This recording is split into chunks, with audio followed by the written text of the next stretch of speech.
Everyone, my cute little sweet function family वोंडी we queen का next part start करते हैं। Let's start.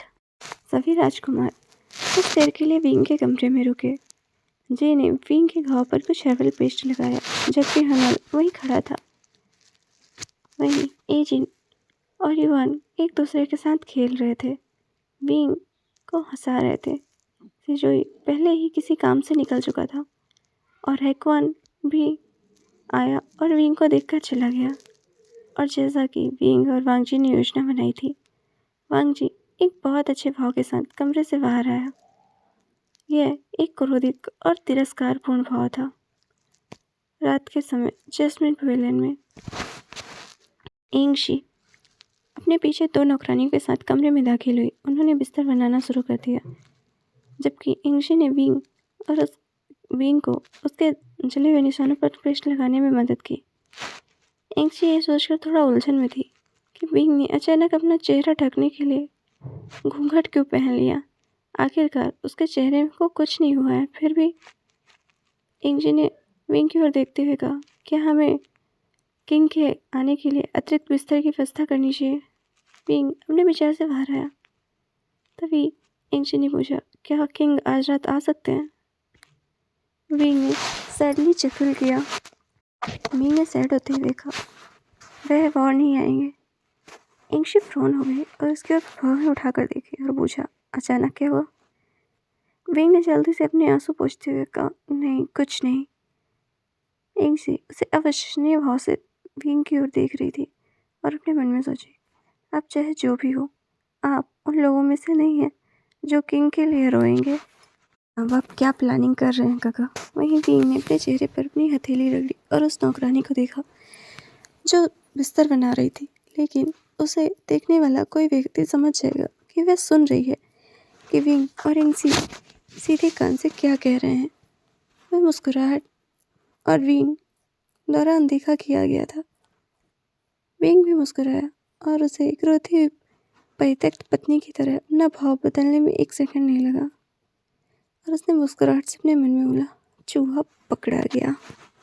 वहीं जिंगशी में वांगजी मेज के सामने बैठा था। हाल में साम्राज्य के मामलों पर काम कर रहा था। वह सिर्फ यह दिखा रहा था कि वह काम कर रहा था, लेकिन उसके दिमाग में कुछ और था। उसके दिमाग में एक बचकाना व्यक्तित्व था जो अपनी प्रिय उपपत्नी से मिलने के लिए मर रहा था। वह अपने मन में सोच रहा था, मैं उसे गले लगाना चाहता हूँ, उसके साथ रहना चाहता हूँ, उसके साथ एक ही बिस्तर पर लेटना चाहता हूँ और उसकी सुंदर कमर को गले लगाना चाहता हूँ। मैं उसकी स्मेल को स्निफ करना चाहता हूँ। I want to fuck him so bad. वहीं भी वांगजी ये सब सोच रहा था और अपने यह वांगजी की सारी भावनाएं जो उसके सर के अंदर थी, लेकिन बाहर से वह एक गंभीर व्यक्ति की तरह दिख रहा था।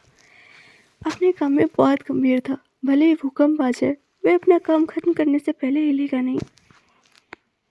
वहीं चिंग जो उसे देख रहा था और अपने मन में सोचा, क्या ये आज जैस्मिन पवेलियन नहीं जाएंगे? चिंग ने उससे पूछा, क्या आज आप अपनी पत्नी विंग से मिलने नहीं जाएंगे? वांगजी ने कोल्ड टोन में कहा, मैं क्यों जाऊंगा? चिंग ने अपना मुंह बनाया। वहीं वांगजी अपने मन में सोचता है, आई वॉन्ट टू। वहीं लान पैलेस में नौकरानी की आवाज़ बनकर हिना के चेहरे पर संतोष की मुस्कान आ गई। उसने चांदी के सिक्कों से भरा एक थैला नौकरानी की ओर फेंका और बिस्तर पर रानी की तरह बैठ गई। उसने अपने नाखूनों पर हवा मारी और यह सोचकर मुस्कुराई कि क्या हरम में उससे भी ज़्यादा होशियार कोई है।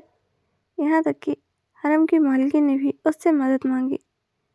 उसे अपने सुंदर चेहरे और तेज दिमाग पर बहुत गर्व महसूस हो रहा था। हिना ने मुस्कुराहट के साथ कहा, जाओ और किंग को आज मेरे कमरे में भोजन के लिए आमंत्रित करो। उसने मुस्कुराहट के साथ कहा, मैं इस बार निश्चित रूप से गर्भवती हो जाऊंगी। नौकरानी अपना इनाम पाकर मुस्कुराई और चांदी के सिक्कों से भरा बैग लेते हुए वहाँ से चली गई। जब हिना नहाने के लिए बाथरूम की ओर गई, वह एक लकड़ी के बाथ टब पर बैठ गई और यह सोचते हुए उस पर आराम किया कि वह कितनी अद्भुत रात बिताने जा रही है। वह निश्चित रूप से इस बार किंग के साथ सोएगी। वह मुस्कुरा रही थी। वहीं जिंगशी में वांगजी अंदर से ही नहीं नहा रहा था, जबकि बाहर से गंभीर काम कर रहा था। दरवाजे पर एक आवाज़ सुनाई दी। वांगजी ने अनुमति दी और कुछ नौकर अंदर आने। वांगजी ने उनकी ओर देखा। वो उसे लान पैलेस के मंडप में आने के लिए आमंत्रित किया। वांगजी सचमुच अवाक रह गया यह देखकर कि हिना कितनी मूर्ख हो सकती है। उसने सचमुच यह स्पष्ट कर दिया कि वह विंग के मामले में उसे अपने स्थान पर आमंत्रित करके शामिल थी। वांगजी ने अपने मन में सोचा, इसीलिए लोग कहते हैं कि कभी कभी अपने प्रतिभाशाली दिमाग को काम ना आके, क्योंकि वह हर बार काम नहीं करता। वांगजी ने कहा उसने कोल्ड टोन में कहा, मैं चाहूँगा। वांगजी ने कहा और वह नौकर वहाँ से चला गया, जबकि चिंग सचमुच में न्याय करने वाली नज़र से देख रहा था। चिंग शायद ही उसे न्याय कर रहा था। वह सिर्फ विश्वास नहीं कर सकता कि यह आदमी सचमुच सोच क्या रहा है, क्या किसी अन्य उपपत्नी के स्थान पर जा रहा है। ठीक है, चिंग इसके बारे में नहीं सोचा था क्योंकि वांगजी विंग के बहुत करीब था और चिंग ने सोचा कि विंग वांगजी का आखिरी होगा, लेकिन यहाँ उसने अपने मन में सोचा, लेकिन यहाँ तो एक मूर्ख सम्राट की बात कर रहे हैं। चिंग वांगजी को ग्लेयर कर रहा था। वहीं वांगजी एक मछली की तरह अपना सर इधर उधर उठाकर देख रहा था और अपने मन में सोचा, आखिर मुझे इतना कोल्ड क्यों महसूस हो रहा है, सारी खिड़कियां तो बंद है। वहीं चिंग अपने मन में सोचा, once a fuck boy always a fuck boy. वहीं डीजी पवेलियन में सिजोई एक बर्तन में कुछ मिला रहा था, जबकि सुंदरी एक छड़ी पर बैठी थी और कमरे में प्रस्तुति दे रही थी। जबकि सुंदरी सिजोई के एक जासूस है जिसके पास महल की सारी खबरें हैं, जो कि सिजोई दरबार में सक्रिय नहीं है, इसलिए उसके बारे में ज़्यादा जानकारी नहीं है, लेकिन उसके पास सुंदरी है जो उसे सारी खबरें देती है। सिजोई ने बर्तन पर अपने हाथ घुमाते हुए सुंदरी से कहा, तो तुम कह रही हो कि मेरे पिता लान पैलेस के उस मंडप पर जाने के लिए सहमत हुए? सुंदरी ने कहा, हाँ हाँ हाँ। तभी सिजोई ने कहा, लेकिन क्या वो मेरी सेकेंड मदर के लिए पागल नहीं है? सुंदरी ने कहा, बास्टर्ड बास्टर्ड। सिजोई ने कहा, हाँ तुम सही हो, वह एक फकिंग बास्टर्ड है जो किसी के लायक नहीं है। वह मुश्किल से एक पत्थर से बर्तन पर दबाव डाला। वहीं सुंदरी डर गई और वहां से उड़ गई। वहीं सिजोई पत्थर से दबाते हुए बोला, तुमने उसे धोखा देने की बात कैसे सोची फादर? तुम्हारी हिम्मत कैसे हुई? वहीं सिजोई गुस्से में था। इधर वांगजी में वांगजी इधर उधर देख रहा था। चिंग ने अपनी भौहें उठाई। तभी चिंग ने वांगजी को बताया, मुझे ऐसा क्यों लग रहा है, कोई मुझे मारने की योजना में आ रहा है। चिंग ने जब यह सुना वो फ्रॉन हुआ और उसने चिंतित टोन में कहा, क्या आप चाहते हैं कि मैं आपकी सुरक्षा दोगुनी कर दूं, किंग? वांगजी ने कोल्ड टोन में कहा, वहीं जैस्मिन पवेलियन में इंगशी विंग के रात के गर्म पानी के साथ कमरे में अंदर आया और उसने विंग को दिया। विंग ने उसे पी लिया और अपना चेहरा खोल दिया और अपने चेहरे पर कुछ क्रीम और अपने शरीर पर कुछ प्राकृतिक सौंदर्य मरहम लगाया। इंगशी फ्रॉन रूप से उसे देख रही थी और विंग ने यह देखा। विंग ने उसे अनदेखा किया और अपने बिस्तर की ओर चल दिया और बिस्तर पर लेटते हुए उसने इंगशी की ओर देखते हुए मुस्कुराया और कहा, अब तुम जा सकती हो। इंगशी ने भी कहा, गुड नाइट काका। विंग ने मुस्कुराते हुए कहा, गुड नाइट। इंगशी चुप कर गई और दरवाजे को बंद कर दिया। विंग बिस्तर पर लेट गया और वह खुद को गले लगा लिया, खुद को रजाई से ढक लिया। वह खुश था कि आखिरकार वह बिना एक शांतिपूर्ण नींद लेगा, लेकिन वह खालीपन महसूस कर रहा था। लगभग रोजाना सम्राट के सोने की आदत थी उसे। वह इतना मुँह फुलाते हुए कहा, वो मुझे उसकी याद आ रही है। वहीं लन पैलेस पे वांगजी डाइनिंग रूम में बैठा था, जबकि हिना उसके सामने बैठी थी, एक नवविवाहित जोड़े की तरह शर्मीली मुस्कान के साथ। लेकिन वांगजी की नज़र हिना की मेहंदी लगे चेहरे पर नहीं, बल्कि उसके सामने रखे खाने पर थी। जी अपने मन में हो गया, स्वीट एंड पोर्क सॉर्क bibimbap spicy chicken, my love. Wang ji confidently smile कर रहा था। वहीं हिना अपने मन में सोच रही थी कि किंग को ज़रूर मेरी ड्रेसिंग पसंद आई होगी। उसने साइली अपने हेयर अपने कान के पीछे रखे। वहीं वांग जी खाने के ऊपर रोलिंग हो रहा था और अपने मन में बोला, ओह माय लव। एक बात है जो सम्राट के बारे में बहुत कम लोग जानते हैं, वह यह है कि सम्राट एक बहुत बड़े भोजन प्रेमी है। शायद यही एकमात्र चीज़ है जो वांग जी को सम्राट होने के बारे में पसंद है। वह किसी भी तरह का भोजन खा सकता है जो वह चाहता है। कुछ नौकर हाथ से आकर भोजन की जांच करते हैं, क्या उसमें जहर है या कुछ और यह निश्चित हो जा गया कि भोजन में जहर नहीं है, तो वांग जी ने एक शानदार लेकिन हताश तरीके से खाने को खाना शुरू कर दिया। और वांग जी खाने खाते हुए अपने लिप्स को लिक करते हुए बोला, बहुत स्वादिष्ट है। और वह उसे खाने को ख़त्म कर रहा था। वहीं योन हिना शर्माते हुए बोली, मुझे खुशी है किंग कि आपको खाना पसंद आया। वहीं वांग जी अपने मन में सोचा, क्या ये खुश है क्योंकि मैंने कहा कि खाना स्वादिष्ट है? वांग जी एक पल के लिए वहाँ बैठ गया और कुछ स्वादिष्ट मिठाई के साथ 2 छोटे गिलास शराब का आनंद लिया। आप सम्राट के दिल को जीतना चाहते हैं तो उन्हें सभी प्रकार का स्वादिष्ट भोजन दें। लेकिन बहुत बुरा है क्योंकि उसके पास पहले से ही दिल पर शासन करने के लिए उसका विंग है। वांग जी खड़ा हुआ, जबकि योन हिना उसे अजीब तरह से देख रही थी। क्या वह हिना के साथ समय बिताने वाला नहीं है? क्या वे एक भावुक रात नहीं बिताने वाले? वांग जी चलने वाला था। उस समय हिना को एहसास हुआ कि टाइम हो गया है। उसने कंफ्यूज होते हुए कहा, क्या आप जा रहे हैं किंग? वांग जी ने कोल्ड टोन में कहा, क्या मुझे नहीं जाना चाहिए? आपने मुझे केवल भोजन के लिए आमंत्रित किया था, कुछ और नहीं। हिना ने शर्माते हुए कहा, पर किंग आपको कुछ बातें समझने की ज़रूरत है। वांग जी ने अपने मन में सोचा, समझने का क्या मतलब है? उसने लंबी सांस ली और कोल्ड टोन में कहा, सुनिए कंकुवाइन, मेरे पास बहुत से काम है, इसलिए मुझे यहाँ से जाना है। कंकुवाइन ने हाँ कहा और वो करके किंग को वहाँ से जाने दिया। वांग जी के जाते ही हिना के चेहरे पर एक मुस्कान आ गई। उसने अपने मन में सोचा, कम से कम आपने मेरे साथ खाना खाया, बाकी सब तो बस मेरी योजना का मामला है। वहीं चिंगशी में वांग जी खिड़की की तरफ खड़ा होकर बाहर देख रहा था।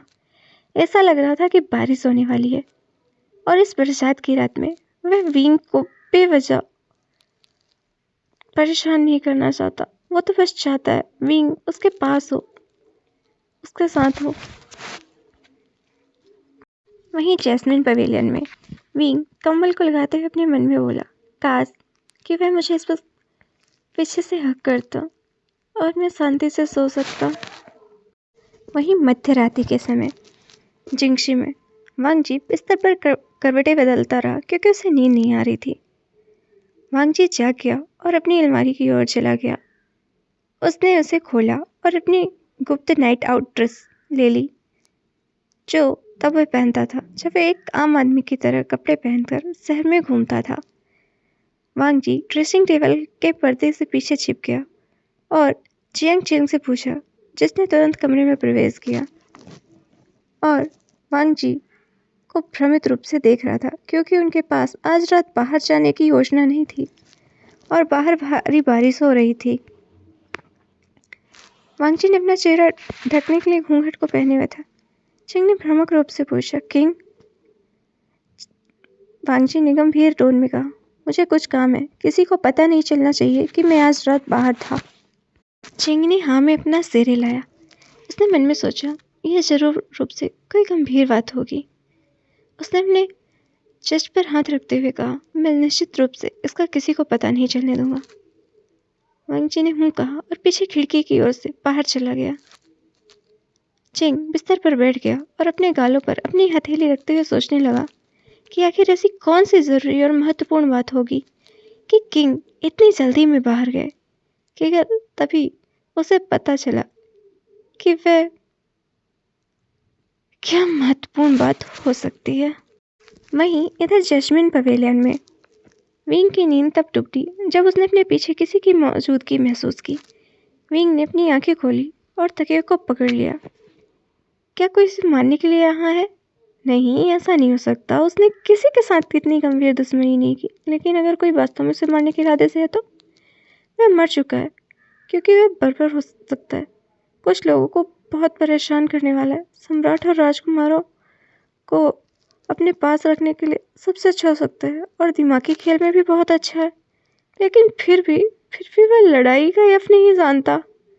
विंग ने अपने मन में कहा, हे प्रभु, यदि मैं आज मर जाऊं तो मेरी जलती जवानी के साथ अन्याय होगा। विंग ने तकिए को पकड़ लिया। उसने तलवार की खनकती हुई आवाज़ सुनी। वह ऐसा सोच रहा था कि तकिया उस अल्फा की ओर फेंक दिया और मदद के चिल्लाए। फिर से इस बरसात की आधी रात में भले ही वह जोर से चिल्लाए, कौन सुनेगा? सभी नौकरानियां और नौकर अपने क्वार्टर में सो रहे हैं और रात में पहरेदार पहरा दे रहे होंगे, लेकिन इस बरसात की रात भले ही विंग चिल्लाए, लेकिन सुनाई देगा। विंग सचमुच अल्फा को किक करने जा रहा था, तभी उसने एक जानी पहचानी आवाज सुनाई दी। वांग जी विंग के कानों के पास सुना, फुसफुसाया, विंग, तुम जाग रहे हो? विंग ने उसकी ओर देखा। उसे अंधेरे के कारण कुछ भी दिखाई नहीं दे रहा था। वांग जी विंग के बगल में बैठते हुए बोला, विंग, इट्स मी। विंग लगभग खड़ा होते हुए बोला, किंग आप? विंग खड़ा हुआ और वो वांग जी के सामने झुका और मोमबत्ती जलाने के लिए चला गया, और अंततः वह ऐसा करने में सफल रहा। विंग ने 2 मोमबत्तियां कुछ दूरी पर रखी और उसकी आंखें सम्राट को देखकर फैल गईं, जो बारिश में भींगा हुआ था। विंग सम्राट के पास आते हुए बोला, आप यहाँ क्या कर रहे हैं? वांग जी ने पपी सही दिखाते हुए कहा, मुझे आपकी याद आ रही थी। विंग ने कहा, सीरियसली? वांग जी ने खोए हुए पपी की तरफ अपना सिर हिला दिया। विंग ने आ भरी और उसे गले से लगाया। विंग ने जल्दी हग को बेक किया और कहा, आप कितने ठंडे पड़ गए हैं, कृपया कपड़े बदले। वांग जी ने सिर हिलाया। तभी विंग ने कहा, मैं आपको रोप और अपना नीचे का स्कर्ट देता हूँ। वांग जी का स्कर्ट?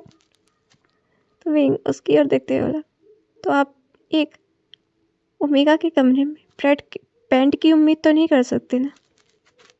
वांग जी ने उसकी ओर देखते हुए कहा, बस अपर रो भी ठीक है। वांग जी बाथरूम की ओर गया और उसने अपने कपड़े बदले। उसने सिर्फ रोब चेंज किया और अपने गीले कपड़े रखने वाली जगह पे जल्दी सूख जाए इसलिए रख दिया।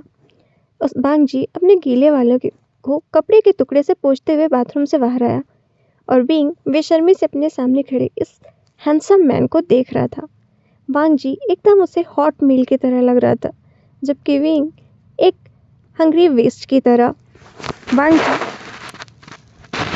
उसके सामने अपने बालों को सुखा रहा था, वहीं विंग इस वक्त सिर्फ अपने हॉट मील को चखना चाहता था। विंग बिस्तर से उठा और वांग जी की ओर चला और उसने अपने हाथों को वांग जी के गले में डालते हुए वांग जी से बोला, मुझे आश्चर्य है, कोई व्यक्ति इतना हैंडसम कैसे हो सकता है? उसने वांग जी के जॉ पर किस किया। वांग जी मुस्कुराया और अपनी इंडेक्स फिंगर को विंग के गालों पर रखते हुए बोला, मेरी खूबसूरती से सेड्यूस हो गए? विंग ने वांग जी के लिप्स पर पेक करते हुए कहा, यह झूठ होगा अगर मैं कहूँगा कि मैं नहीं हुआ। वांग जी ने एक स्मिक किया। तभी विंग ने उसे किस किया और उसने वांग जी के लिप्स के पास विस्पर करते हुए कहा, सो सॉफ्ट, सो जूसी, सो किसेबल। वहीं वांग जी ने इस स्मिक करते हुए कहा, क्या तुम मेरे होठों पर किस करना चाहते हो? विंग ने वांग जी को वेट पर पुश किया। वांग जी अपनी वेट केवल बिस्तर पे दिया और विंग वांग जी के ऊपर आ गया और वांग जी की कमर पर बैठ गया। विंग ने सेडेक्टली अपने अपर रोक को खोलना स्टार्ट किया और वो अपनी इंटेंस नज़रों से वांग जी के साथ आई कांटेक्ट बनाए हुए था। विंग अब सिर्फ अपनी बराबर था। देन विंग हल्का सा खड़ा हुआ एंड उसने अपना स्कर्ट ओपन किया and then lower band. Wing अब फुली नेक था और लोअर से भी, और वो अपनी neck cherry pink flower Wangji के सामने था। वांग विंग के ऊपर अब पीस ऑफ क्लॉथ भी नहीं था। विंग ने एक क्लॉथ को उठाया और वांग जी के हाथों को टाई कर दिया, इससे पहले कि वो विंग को टच कर पाए। देन विंग वांग जी के चेस्ट पर बैठ गया। वांग जी ने गल्प किया एंड पूछा, what are you doing? Wing ने उसे करके चुप रहने का इशारा दिया और कहा, let mummy give you exciting show. Wing अपनी 2 फिंगर्स को सक किया एंड देन अपने स्लाइवा से कोटेड उन 2 फिंगर्स को उसने ट्रेवल किया अपने फ्लावर तक। देन वो खुद को एक नीडी हॉर्नी पर्सन की तरह खुद से ही प्लेजर कर रहा था, वो भी वांग जी के सामने। विंग खुद के फ्लावर को जिस तरह से रब कर रहा था, वांग जी एक्साइटेड होता जा रहा था। वहीं विंग खुद की आइज रोल कर रहा था एंड प्लेजर फील कर रहा था। वांग जी ने दूसरी ओर देखते हुए कहा, प्लीज़ विंग स्टॉप। विंग ने उसे कमांड करते हुए कहा, मेरी ओर देखो। बट वांग जी दूसरी ओर देखते रहा। विंग ने डोमेंटली कहा, आई सेड मेरी ओर देखो अल्फा। वांग जी खुद की मदद नहीं कर पाया और वो विंग की ओर देखने लगा। विंग ने अपने कमर को थोड़ा ऊपर उठाया देन ताकि वांग जी को फुल व्यू मिल सके एंड देन उसने अपने फिंगर को थ्रस्टिंग करना स्टार्ट कर दिया। वहीं वांग जी कुछ भी नहीं समझ पा रहा था। वो सिर्फ इस वक्त विंग को टच करना चाहता था। जिस तरह से विंग लाउडली मोन कर रहा था प्लेजर में, वांग जी डिस्परेट हो रहा था विंग को टच करने के लिए। वो उन फिंगर्स को अपने फिंगर के साथ रिप्लेस करना चाहता था। विंग ने बहुत जोर से मून किया और कहा, आई एम कमिंग, और वह वांग जी के चेस्ट पर फिर से बैठ गया। वहीं वांग जी की नज़रें एकदम डार्क हो गई जब उसने देखा कि विंग के पिंक फ्लावर से वाइट मिल्क किस तरह से फ्लो कर रहा है। वांग जी बहुत डिफरेंट फील कर रहा था इस वक्त अपने अंदर। वो इस वक्त विंग के फ्लावर को सक करना चाहता था, लिक करना चाहता था, वो विंग को क्लीन करना चाहता था। उसे नहीं पता वो इतना अजीब क्यों फील कर रहा है, पर वो करना चाहता था। वांग जी विंग को इस वक्त प्लेजर फील कराना चाहता था, बट वो इस वक्त टाई था। वो बहुत डेस्परेट था, एक्साइटेड था, बट वो कर नहीं पा रहा था।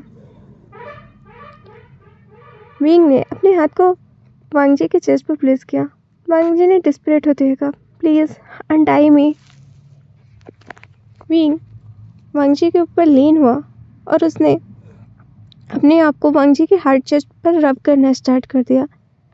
वांग जी ने ग्रोन किया, बट विंग खुद को वांग जी के चेस्ट पर रब करते हुए खुद को प्लेजर दे रहा था। उसने कहा, ये इतना अच्छा क्यों फील हो रहा है।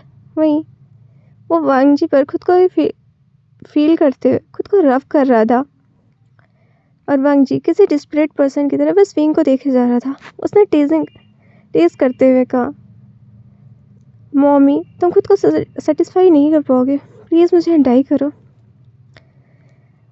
विंग ने भी इसमें करते हुए कहा, मेरे पास इससे बेहतर आइडिया है। विंग ने जैसे स्पीक किया, वो धीरे धीरे अपने रेड फ्लावर को वांग जी के ऊपर नीचे की ओर जाने लगा। वे खुद को वांग जी के पूरे चेस्ट पर रब कर रहा था। देन वो धीरे धीरे नीचे गया और वो सेमलेसली वांग जी की ओर देखते जा रहा था। विंग धीरे धीरे वांग जी के मेन पार्ट की ओर बढ़ा। देन उसने वहाँ पर खुद को रब किया। वांग जी की बॉडी पर एक सिवा से दौड़ गई और उसने लेजर में मून किया। विंग खुद को बाउंस करने लगा एंड उसने डर्टी स्माइल देते हुए कहा, सो पोकी, this is feeling so good. Then वो खुद को बाउंस कर रहा था वांग जी के ऊपर। वांग जी एक्साइटेड फील कर रहा था। उसने कहा कि मॉमी प्लीज़ रिलीज मी, मैं इससे बेटर कर सकता हूँ। देन विंग थोड़ा सा वांग जी पर लीन हुआ। देन उसने विस्पर करते हुए कहा, but I like this better. Wang ji ने विंग की ओर देखते हुए कहा, तुम कितनी डर्टी बातें कर सकते हो। बट विंग ने भी स्मिक करते हुए कहा, बट आपको ये पसंद आ रही है गगा। वांग जी ने स्माइल किया और कहा, I love this mommy. Wing अब खुद को रोक ही नहीं पाया, उसने सेडेक्टिव रूप से वांग जी की ओर देखते हुए कहा, फक। विंग वांग जी के हार्ड एंड कॉक पर अपनी वेट फ्लावर को रब कर रहा था। विंग ने जैसे ही सेकेंड रब किया, उसकी आंखें चौड़ी हो गईं जब उसने फील किया कि वांग जी का लॉन्ग मीटी हार्ड एंड कॉक उसके अंदर था। विंग ने अपनी आइज़ रोल की और उसके आंसू प्लेजर के कारण बाहर आ गए। उसने फील किया वांग जी का कॉक बहुत डीप है। उसने वांग जी की ओर देखा और वांग जी जो प्राउड स्मग दे रहा था, विंग ने स्माइल किया और वो वांग जी पर लीन हो गया। वांग जी ने प्राउडली कहा, मेरे कॉक को भी पता है कि उसे कहाँ से आना है। विंग ने चकल किया और कहा, ये सडनली इतना बड़ा क्यों हुआ। इस पोजीशन ने उसे एक्स्ट्रा स्पाइस दिया क्या। वांग जी ने मौन किया। वहीं विंग से बाउंस कर रहा था उसके ऊपर। वे दोनों अपने प्लेजर में बिजी थे। कमरे में जल रही 2 मोमबत्तियां अचानक बुझ गईं क्योंकि कमरे में ठंडी हवा आ रही थी। अब पूरा कमरा अंधेरे में था और 2 लोग अपने प्लेजर में जुड़े हुए थे। विंग वांग जी के ऊपर बाउंस कर रहा था जबकि वांग जी खुशी से मौन कर रहा था और विंग अपने पसीने से तर बालों को अपने कानों के पीछे कर बाउंस कर रहा था। उसकी नम आंखें, लाल गाल, मुंह गुलाबी ओठ और ये वांग जी को विंग के लिए अपने आप को टाई करने के लिए पर्याप्त थे। जैसे ही वांग जी ने अपने हाथ को खोला, उसने सबसे पहले विंग के निपल्स को अपने दोनों हाथों से हार्डली पिंच किया और विंग ने जोर से मौन किया। विंग उसकी आंखों से आंसू आ गए। वांग जी ने विंग के एस पर एक स्पैंक करते हुए कहा, फास्टर। विंग जो वांग जी के ऊपर बाउंस कर रहा था, वो फास्टली बाउंस करने लगा।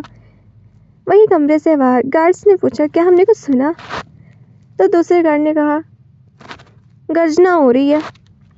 गार्ड ने कहा, वहीं कमरे के अंदर वांग जी ने विंग को फ्लिप किया एंड देन अब वांग जी विंग के ऊपर था और उसने सच में विंग के चेस्ट पर हार्डली स्लैप किया।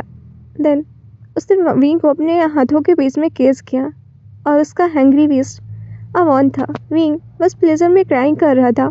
वही वांग जी विंग के साथ डीप और फास्ट विंग के अंदर जा रहा था। कमरे में बस skin slap sound, grunting, crying और मोर्निंग की साउंड सी सुनाई दे रही थी। ऐसा लग रहा था कि बाहर जहाँ तक सबको आवाज़ें सुनाई दे रही थी, वो सब इसे एक आंधी तूफान की तरह समझकर नज़रअंदाज कर रहे थे। वहीं विंग जो जोर से मौन कर रहा था और वो विंग ने जोर से मौन किया और दोनों एक साथ कम हुई।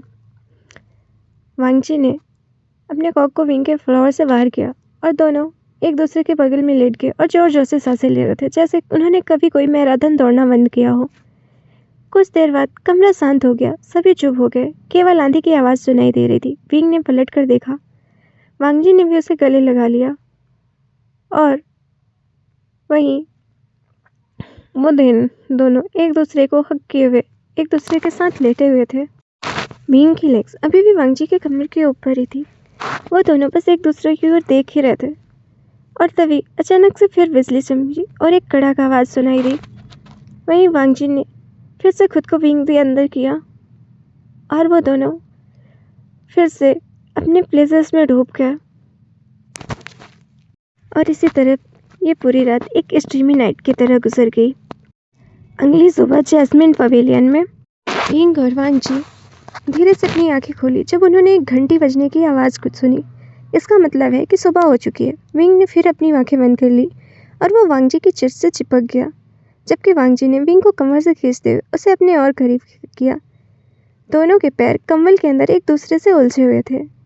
विंग ने नींद में ही वांग जी के चेस्ट पर किस किया, जबकि वांग जी मुस्कुराया। फिर दोनों ने अपनी आंखें खोली और एक दूसरे के चेहरे पर एक गर्म मुस्कान के साथ देखा। विंग ने मुस्कुराते हुए कहा, अब आपको जाना चाहिए किंग। वांग जी ने विस्पर करते हुए कहा, कल रात मुझे इतनी बुरी तरह से इस्तेमाल करने के बाद अब आप मुझे दूर कर रहे हैं। कल रात की बात याद आती विंग को शर्म आ गई। विंग ने वांग जी की जॉ पर किस करते हुए कहा, अगर आप अभी चले गए तो मैं आपको हर रात अपने कमरे में चुपके से आने दूंगा। वहीं यह सुनते ही वांग जी की आंखों में चमक आ गई। उसने जल्दी से खड़े होते हुए कहा, डील। विंग ठहाका लगाया और रजाई को गले लगा लिया और अपनी आंखें बंद कर ली। वांग जी बाथरूम की ओर भागा और अपनी सूखी पोशाक पहन ली। उसने चेहरे पर अपना वही नकाब पहना और कमरे की ओर आया। वांग जी बेड पर बैठा और विंग के माथे पर किस किया, जबकि विंग नींद में मुस्कुराया। वांग जी पीछे वाली खिड़की से जल्दी वहां से चला गया। सुरक्षित जगह पर पहुंचने के बाद वांग जी बारिश में खड़ा हो गया। अभी भी भारी बारिश हो रही थी। वांग जी अपने घर के मादक उस सेक्सी स्मेल के साथ नहीं जा सकता है ना, सबको पता चल जाएगा कि क्या हुआ है। वांग जी ने अपने कपड़ों में थोड़ी मिट्टी डाली और बारिश के नीचे एक लंबा स्नान किया और फिर वो अपने पवेलियन की ओर चल दिया। वहीं डेजी पवेलियन में सिजोई ठंड के मौसम में पूरी तरह से रजाई ओढ़े हुए शांति से सो रहा था। लेकिन तभी सुंदरी की चहचहाट की आवाज़ ने उसकी नींद तोड़ दी। उसने अपनी आंखें खोली और सुंदरी को देखा, जिसके चेहरे पर ऐसे भाव थे जैसे उसने कोई महत्वपूर्ण जानकारी हासिल कर ली। सिजोई ने बैठते हुए पूछा, आप क्या है? सुंदरी ने गाना शुरू किया, योर मैजेस्टी योर मैजेस्टी। सिजोई ने उसकी ओर देखते हुए पूछा, अब उन्हें क्या हुआ? सुंदरी ने कहा, सा। सिजोई ने भी पूछा, कहाँ? सुंदरी ने ऐसे बताया, जैस्मिन। सिजोई ने पूछा, क्या वो जैस्मिन पवेलियन गए थे? सुंदरी ने कहा, नहीं, नियर। सिजोई थोड़ा सोच में पड़ा। उसने पूछा, तुमने योर मैजेस्टी को जैस्मिन पवेलियन के पास देखा? और तुमने कब देखा? सुंदरी ने भी कहा, मॉर्निंग। सिजोई अपने मन में सोचा, वियर्ड, मैजेस्टी इस समय जैस्मिन पवेलियन के पास क्या कर रहे हैं और वो जैस्मिन पवेलियन के अंदर गए क्यों नहीं? वहीं जिंगशी में वांग जी खिड़की के द्वारा अपने कमरे में वापस आया और उसने देखा कि चिंग थोड़ा नींद में बैठा हुआ कुर्सी पर ही सो रहा है। वांग जी ने अपने चेहरे से वेल को हटाया एंड वो चिंग की ओर बढ़ गया। उसने जैसे ही चिंग के शोल्डर को छुआ, चिंग ने जल्दी अपनी तलवार निकाली। तभी वांग जी ने कहा, काम डाउन, इट्स मी। चिंग ने अपनी तलवार को अंदर रखते हुए कहा, योर मैजेस्टी। वांग जी ने नोट किया। देन उसने कोल्डली कहा, तुमने किसी को मेरी ऑप्शंस के बारे में पता तो नहीं चलने दिया? चिंग ने कहा, नहीं मैजेस्टी। वो वांग जी को जजिंग लुक से देख रहा था। फिर उसने कहा, क्या मुझे आपके लिए स्नान का प्रबंध करना चाहिए? वांग जी ने कहा, और किसी को इस बारे में पता न चले। चिंग ने कहा, ठीक है, और वो जाने ही वाला था। तभी वांग जी ने कहा, और एक बात, तुम्हें उस वर्ल्ड को इस तरह पैलेस में चारों तरह घूमने नहीं देना चाहिए। चिंग ने कहा, तो मुझे क्या करना चाहिए? वांग जी ने उसकी ओर अपनी नजरें भौहें उठाकर देखी। तभी चिंग को कुछ रियलाइज हुआ और उसने कहा, क्या वो पक्षी सब पर नजर रख रही है? वांग जी ने नोट किया। तभी चिंग ने पूछा, पर ऐसा कौन करवा सकता है? वांग जी ने कहा, और कौन, जिसने उस पक्षी को विंग को गिफ्ट किया है, लान सिजोई। तभी चिंग ने उसकी ओर कंफ्यूज से बोला, तो आपका मतलब है कि वो कंक्यूबाइन विंग पर स्पाई कर रहे हैं या आप पर? वांग जी ने कहा, मैंने ऐसा कब कहा? तो चिंग ने भी पूछा, तो फिर आप कहना क्या चाहते हैं? तभी वांग जी ने कहा, वे सुजोई कर रहा है। तभी चिंग ने अपना मुंह बनाते हुए, और आप इतने श्योर कैसे हैं? वांग जी ने कहा, क्योंकि मैं उसका पिता हूँ, डम्बहेड। चिंग ने नर्वसली लाफ किया। तो गाइस, बस आज के लिए इतना ही। मिलते हैं कल। Bye bye.